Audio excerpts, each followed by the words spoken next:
Damos la bienvenida al abogado Esteban Ron Castro, el director de la Escuela de Derecho de la Universidad Internacional del Ecuador.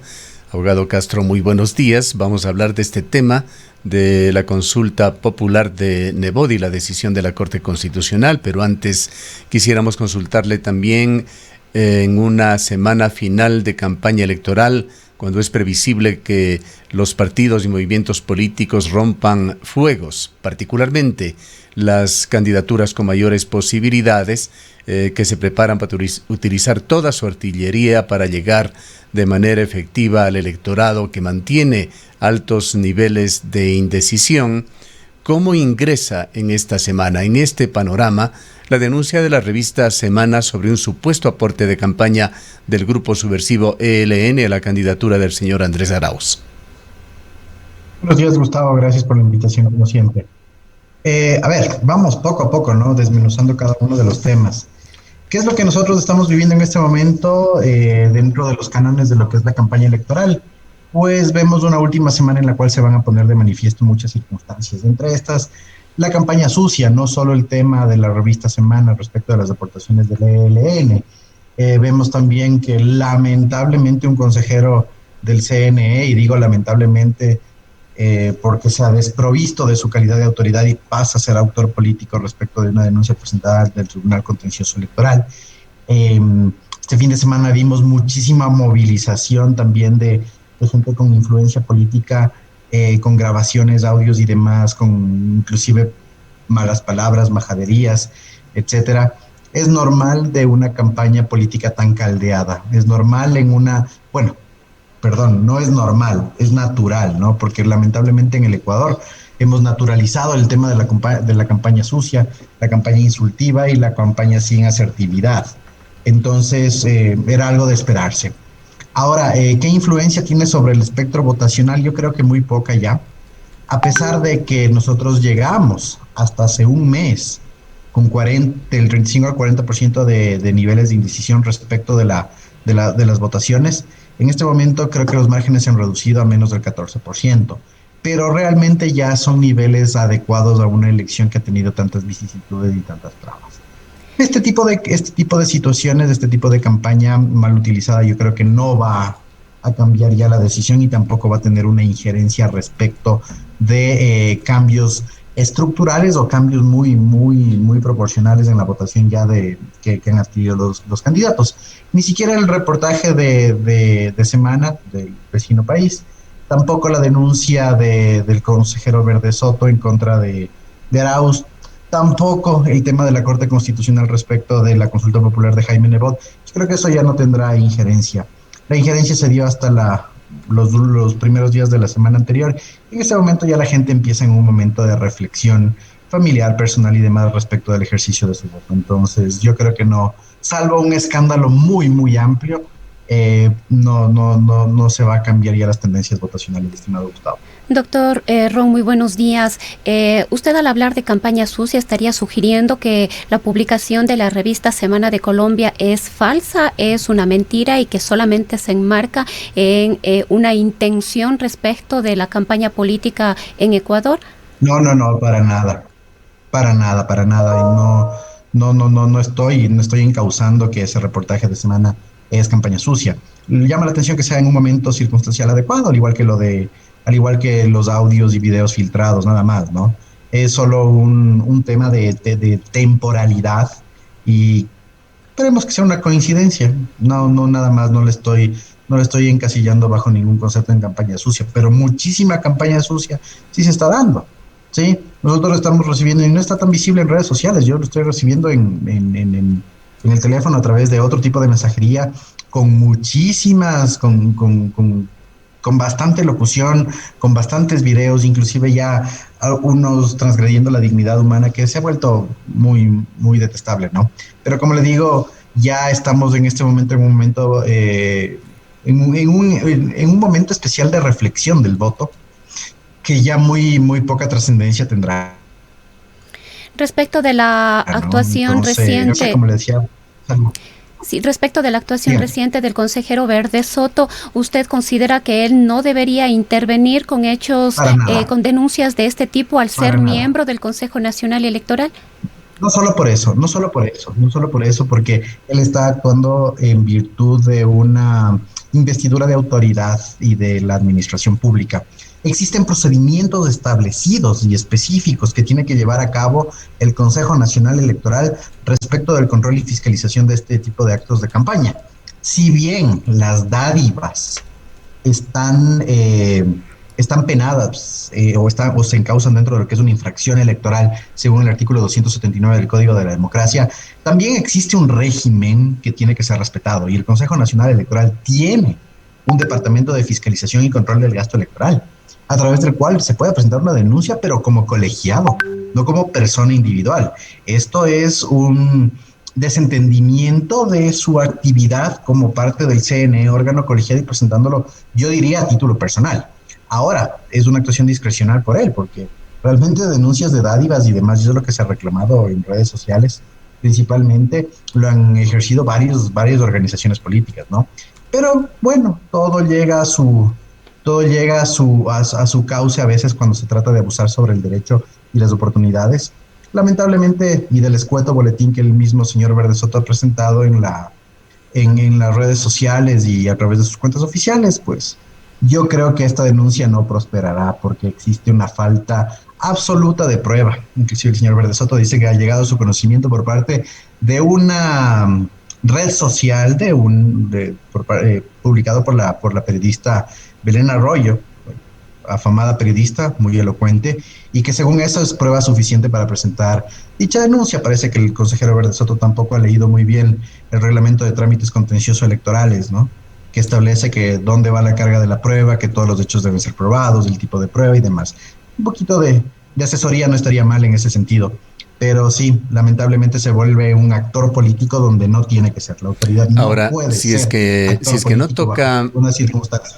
si es que no toca a los miembros del Consejo Nacional Electoral, en este caso a los consejeros, investigar estas denuncias que pueden provenir de las más diversas fuentes, muy probablemente la mayoría de ellas de las redes sociales por la profusión de información, unas falsas, otras confirmadas a medias, otras posiblemente reales. Alguien tiene que hacerlo. ¿Cómo manejar esas denuncias de algunas ofertas que rayan con una posibilidad prácticamente de una compra del voto, en las cuales se ofrece dinero en efectivo, registro de listas, en las que supuestamente se estarían ya tomando injerencias a futuro como gobierno para cumplir con estas ofertas, las pruebas COVID que ha denunciado el concejal Verde Soto sin registro sanitario que se habrían estado dando, las contrataciones de motivadores de campaña. Estas son renuncias que se han dado a los medios de comunicación, incluyendo en el que se ofrece $500 a estos motivadores de campaña, de los cuales se les da un anticipo de $20, sugiriendo ya que se trata de otro movimiento engañoso. ¿A quién le toca investigar estos temas que están dándose y que se van a intensificar sin duda en esta semana? Claro, Gustavo, es muy buena su pregunta. Mire, investigar no tanto. Recordemos que ni el Consejo Nacional Electoral ni el Tribunal Contencioso Electoral tienen facultades o capacidades de investigación respecto de este tipo de actuaciones o infracciones electorales. Existen 4 formas a través de las cuales se procede con las infracciones electorales en el Tribunal Contencioso Electoral y son a través de denuncias. Las 4 formas dependen del origen de la denuncia. Uno de los denunciantes puede ser el Consejo Nacional Electoral como colegiado. ¿Y esto de dónde viene? Como les decía, existe un departamento de fiscalización y control del gasto electoral, el mismo que podría recibir denuncias y estas tienen que ser materializadas y probadas, ¿sí? Y ser presentadas en el Tribunal Contencioso Electoral. Los sujetos políticos también son sujetos activos de las infracciones, es decir, pueden ser denunciantes.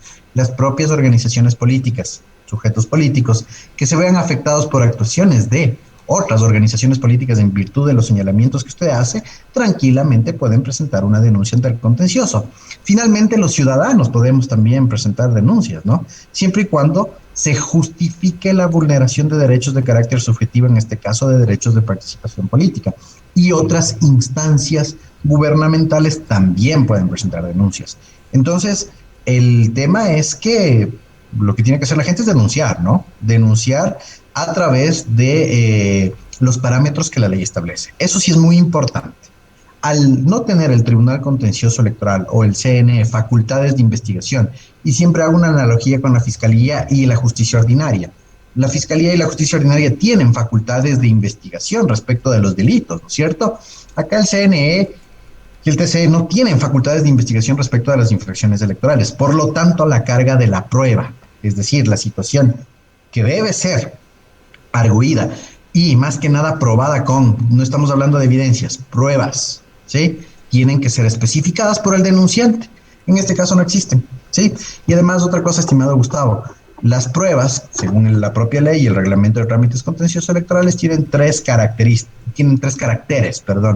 Pueden ser periciales, ¿sí? Pueden ser también documentales y pueden ser testimoniales.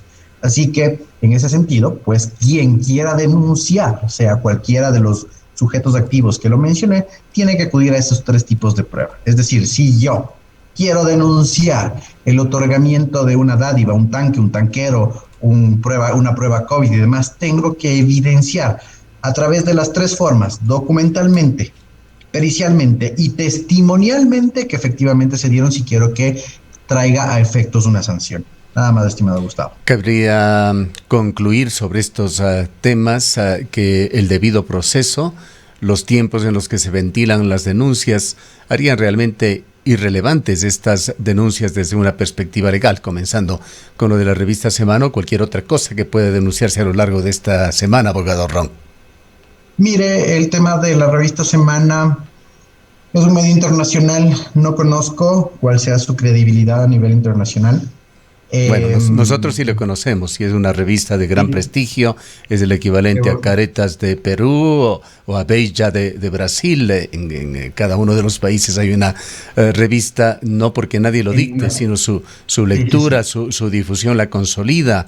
Sí nos parece un poco extraño que no conozca usted la relevancia de la revista Semana en Colombia. No, la verdad no. Me dedico más que nada al análisis crítico del Ecuador. En ese sentido no conozco la relevancia. Tendría leído el artículo de pe a pa. No existen evidencias tampoco dentro de la misma, sino elucubraciones y elocuciones.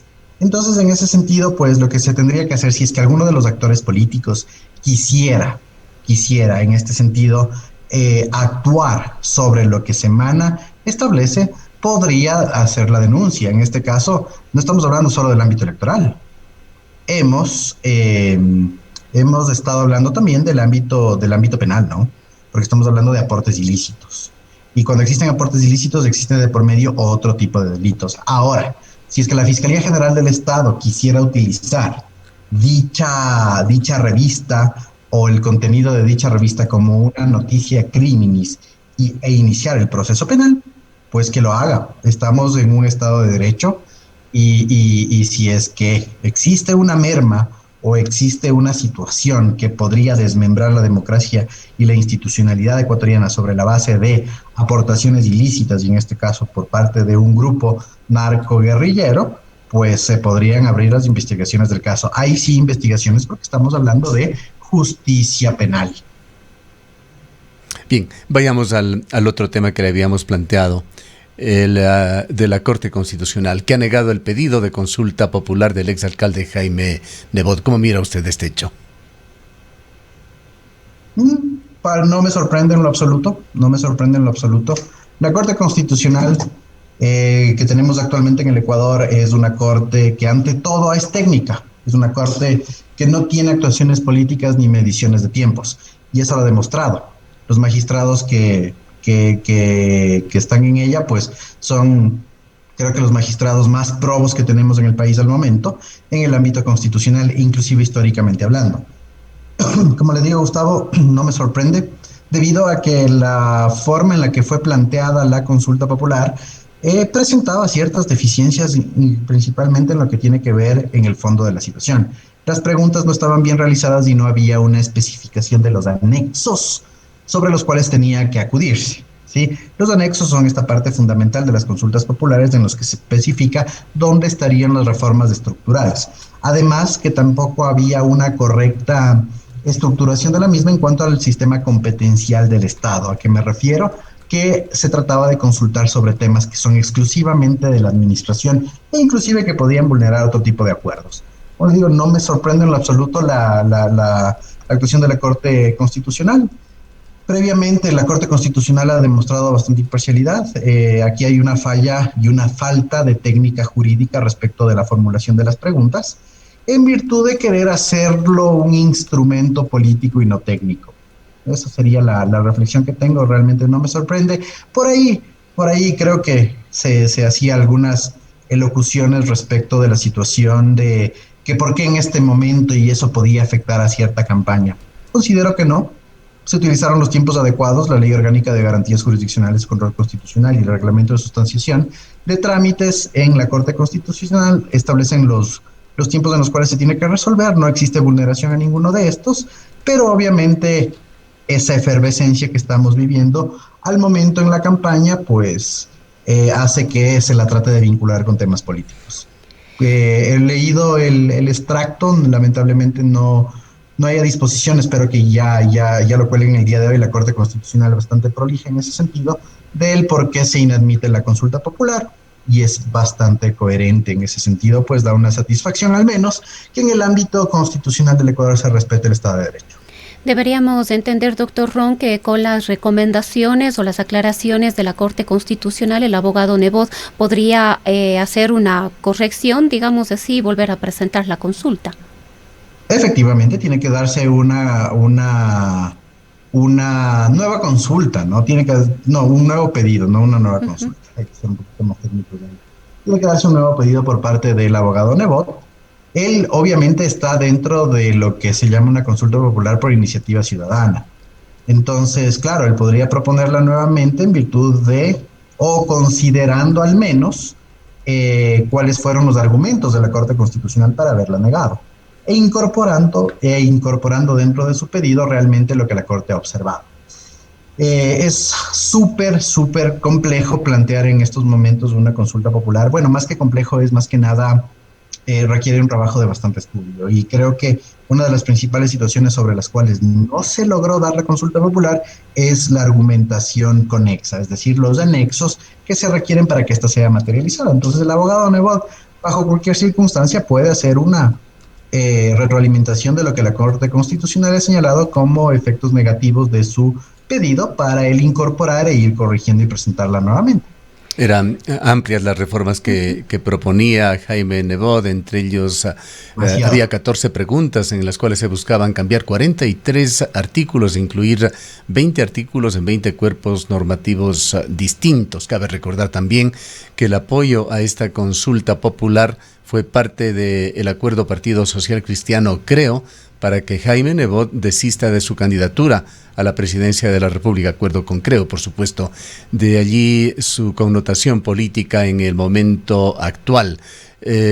Hay adicionalmente otros temas que han sido tema de campaña electoral que esgrimen algunos candidatos, que van desde reformas constitucionales que prácticamente todos los candidatos asambleístas ofrecen en uno o en otro tema, y uno que otro candidato va más allá, incluso anuncia, en caso de ser elegido, la convocatoria a una Asamblea Nacional Constituyente. ¿Cómo mira usted todos estos temas que implican intensas reformas al sistema democrático de Ecuador en los próximos tiempos, dependiendo, por supuesto, de quién gane las elecciones?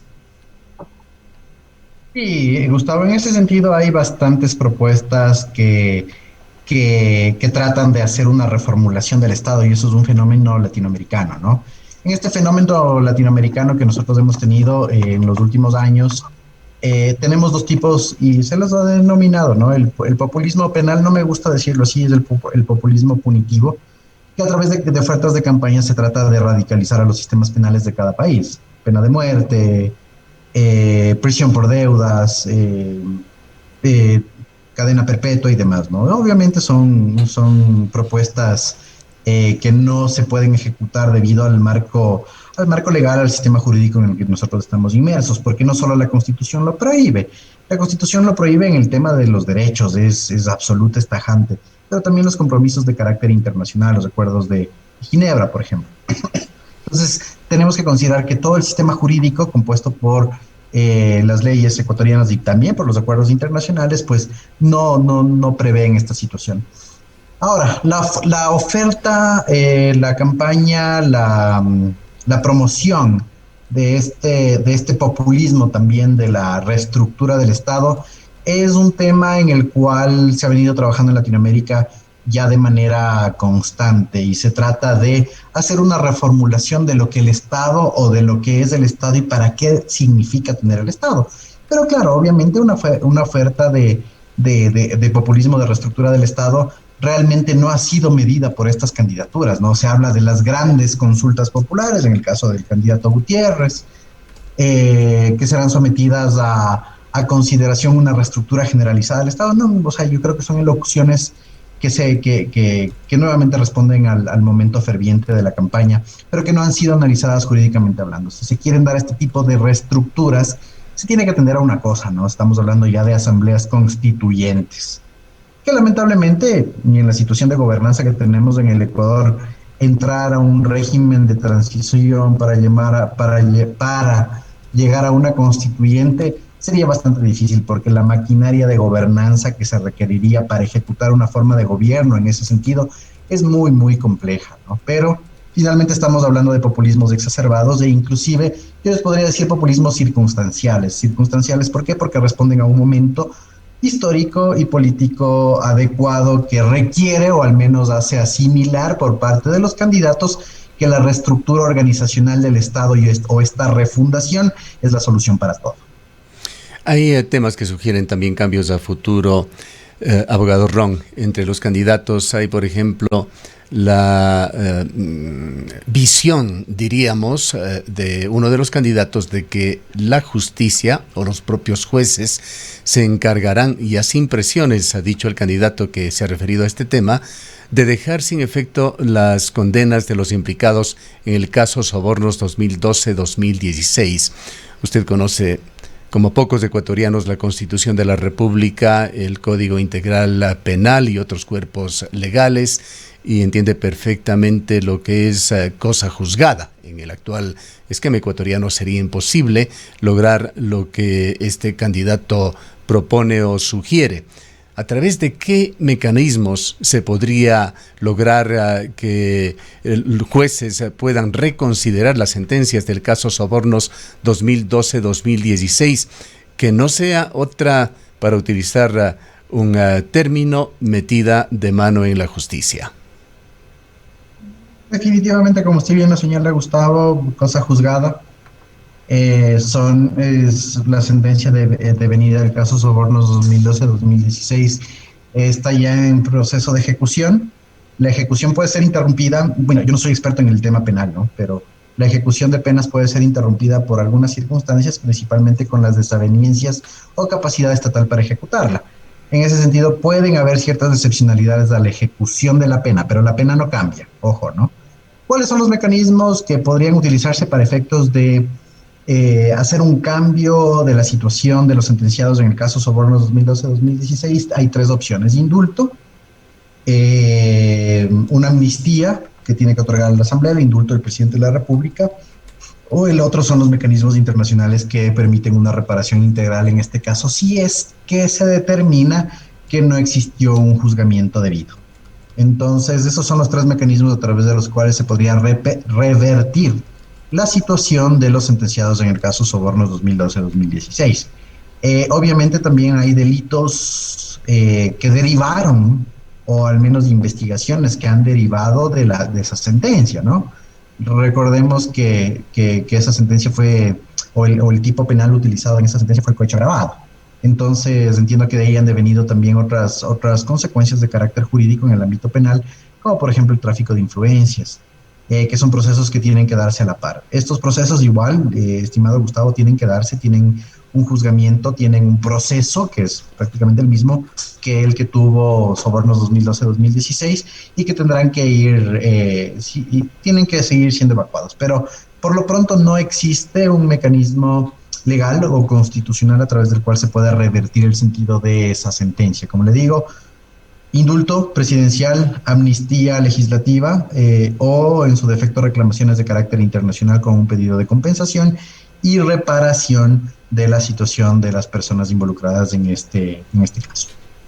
Culminemos, abogado Ron, con sus perspectivas sobre lo que vislumbra o aspira suceda en esta semana final de campaña electoral. ¿Qué es lo que va a suceder? Yo aspiro que por lo menos los candidatos en este momento nos dejen el momento reflexivo del voto, ¿no? Veo que se viene un tema bastante complejo de, ahora sí, campaña sucia, a través de, principalmente redes sociales, ¿no? Ya no existe la forma antigua de hacer esa campaña sucia porque no está permitido a través del uso de los medios de comunicación, pero va a haber una campaña sucia, va a haber un periodo de desacreditación, va a haber un periodo de incertidumbre, va a haber un periodo de lucubración.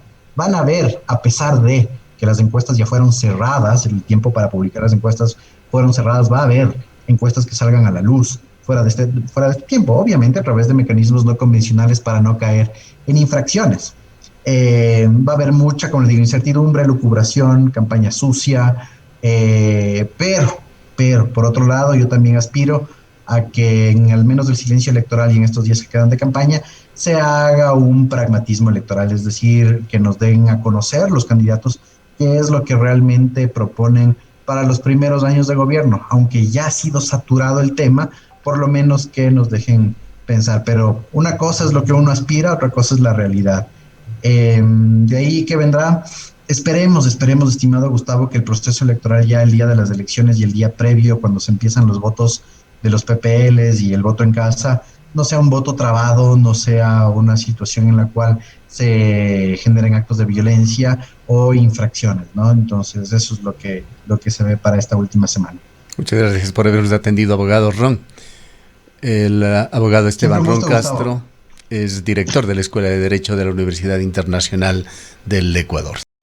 En el Ecaustro, desde hace 20 años, trabajamos día a día para generar la energía que tú necesitas. Hoy, renovamos nuestro compromiso de servir a la región y al país, generando desarrollo con conciencia y conservación ambiental y siempre mirando al futuro. El Ecaustro.